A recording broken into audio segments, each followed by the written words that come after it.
फिर अचानक पंडित जी को एक झोपड़ी दिखी, तो पंडित जी ने कहा, चलो भाग्यवान, इस झोपड़ी में चलकर थोड़ा आराम कर लेते हैं। फिर वे दोनों झोपड़ी के अंदर चले गए, तो उन्हें झोपड़ी के अंदर आग जलती हुई दिखी, पर उस झोपड़ी के अंदर कोई नहीं था। तो पंडिताई ने कहा, स्वामी, यहाँ रुकना ठीक नहीं होगा, चलो आगे को चलते हैं। तो पंडित ने कहा, भाग्यवान, डरने की क्या बात है, अरे अपना ही घर समझकर रुक जाते हैं। फिर वे दोनों उसी झोपड़ी में सो जाते हैं।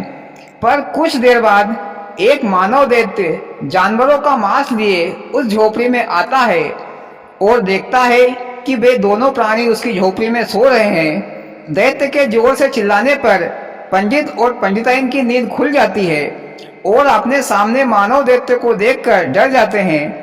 फिर मानव दैत्य उनसे कहता है, आज तो मैं तुम दोनों नर मादा का मांस खाकर अपनी भूख मिटाऊंगा। कई दिनों से मैंने इंसानों का मांस नहीं खाया है। मोदी जी, अब पंडित ये नहीं बोल रहा है कि डरो मत, अपने ही बाप का घर है? नहीं भैया।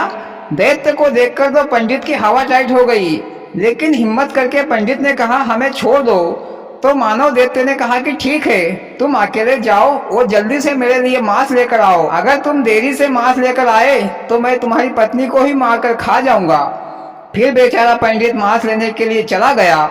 चलते चलते उसे एक हिरन का बच्चा मरा हुआ दिखाई दिया, तो पंडित ने हिरन के बच्चे को उठाकर ले आया। पर वह जब झोपड़ी में आया तो देखा कि उस दैत्य ने उसकी पत्नी को मार डाला और उसका मांस खाकर सो गया था। ये देखकर पंडित को बहुत रोना आया।